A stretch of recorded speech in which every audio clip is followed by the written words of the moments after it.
আল্লাহ তোমাদেরকে নির্দেশ দিচ্ছেন, হুকুম দিচ্ছেন, তোমরা মানুষের জন্য ন্যায় বিচার কায়েম করো এবং মানুষের প্রতি তোমরা সহানুভূতিশীল হও, সর্বোচ্চ সহানুভূতিশীল হও, ইহসান করো।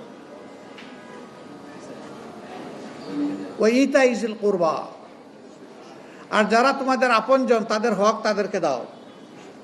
ওয়া ইয়ানহা আনিল ফাহশা ওয়াল মুনকার, আর সমাজে যত অপকর্ম আছে, নির্লজ্জতা আছে, এগুলা রুখে দাও, ঠেকিয়ে দাও, বন্ধ করে দাও। ওয়াল বাগ, বেশরমি যত কাজ আছে, বকিয়ে যাওয়ার যত ব্যাপার আছে, সেগুলা থেকে মানুষকে বুঝাইয়া তোমরা বিরত রাখো। আমরা আমাদের সরকারের কাছে তাই প্রত্যাশা করি। দেশবাসীর পক্ষ থেকে আমরা সরকারকে অনুরোধ জানাবো, আল্লাহ তাআলার এই বিধানের প্রতি আপনারা, সংখ্যাগরিষ্ঠ এই মুসলমানের দেশে আমরা আশা করব আপনারা সম্মান প্রদর্শন করবেন।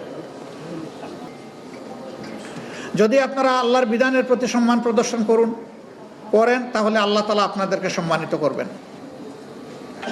কিন্তু যদি আপনারা এ পথে না হাঁটেন তাহলে দেশেরও ক্ষতি হবে, আপনাদেরও ক্ষতি হবে। আমরা মন গড়া কোনো কথা বলছি না, মাবুদের বিধান অনুযায়ী আপনাদেরকে আহ্বান জানাচ্ছি। আমরা এই দেশকে ভালোবাসি, দেশের মানুষকে ভালোবাসি। আপনারা ওই দেশের নাগরিক, আমরা ওই দেশের নাগরিক। আমরা প্রত্যেকটি নাগরিককে সম্মান করার পক্ষে, ভালোবাসার পক্ষে। আসুন একটা ভালোবাসার পরিবেশ আমরা সমাজে সৃষ্টি করি। হিংসা, হানাহানির, দলীয় সংকীর্ণতার রাজনীতির গণ্ডি থেকে আমরা বের হয়ে আসি। আজকে পবিত্র এই রমজানের দিনে আমি আহ্বান জানাবো, শুধুমাত্র দলীয় পরিচিতির কারণে আল্লাহর একজন বান্দা কিংবা বান্দি যেন জুলুমের শিকারে পরিণত না হন। এটা যদি করা হয়, এটা হবে ইতিহাসকে অগ্রাহ্য, অমান্য, অশ্রদ্ধা করার শামিল। অতীতে যারা যে যুগে যখন এটা করেছেন তারা ঠিকমতোই আল্লাহ তাআলার পক্ষ থেকে পাওনাটা তারা বুঝে পেয়েছেন।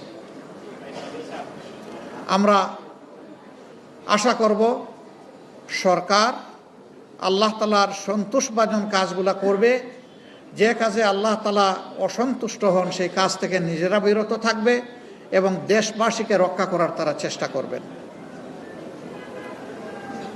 সম্মানিত সুধীমণ্ডলী এবং আইতামবৃন্দ, আমরা একটা দায়িত্বশীল দল হিসাবে আমরা আল্লাহ তাআলার কাছে দোয়া করি। আল্লাহ তাআলা যে কারণে এই রোজা আমাদেরকে উপহার দিয়েছেন তার সঠিক শিক্ষা এবং বারাকাতে যেন আমরা পাই এবং এদেশের মানুষ যেন পায়, সমস্ত রোজাদাররা যেন পায়। আল্লাহ তাআলা এই রোজা আমাদের জন্য ফরজ করেছেন। আমাদের পূর্বপুরুষদের উপরে, অন্য নবীগণের উপরেও রোজা ফরজ ছিল, তাদের উম্মতের উপরে ফরজ ছিল। কেন? আল্লাহ তাআলা বলেছেন লাআল্লাকুম তাত্তাকুন। এক মাস এই রোজা অনুসরণ করার মাধ্যমে আশা করা যায় তোমরা আল্লাহকে ভয় করার জন্য তোমাদের দিলকে প্রস্তুত করবে, তোমরা আল্লাহকে ভয় করবে, এই নিয়ামতটা তোমরা হাসিল করবে। যে মানুষ আল্লাহকে ভয় করে দুনিয়ার কাউকে তার ভয় করার কোনো প্রয়োজন নাই, প্রশ্নই উঠে না। এবং যে মানুষ আল্লাহকে ভয় করে সেই মানুষ যেমন আল্লাহর হকের ব্যাপারে সচেতন থাকে, তেমনিভাবে সমস্ত মানুষের হকের ব্যাপারে, মাখলুকের হকের ব্যাপারে, সৃষ্টির হকের ব্যাপারে সচেতন থাকে। আর যে আল্লাহকে ভয় করে না তিনি নারী হন, পুরুষ হন, যে কোনো কর্ম করতে পারে। এটা ভালো হইতে পারে, মন্দও হইতে পারে, এটা সুকর্ম হইতে পারে, এটা অপকর্ম হইতে পারে। সুতরাং আল্লাহ তাআলার দরবারে দোয়া করি, আল্লাহ তাআলার ভীতির, ভয়ের, তাকওয়ার এই অলংকার আল্লাহ যেন আমাদেরকে দান করেন।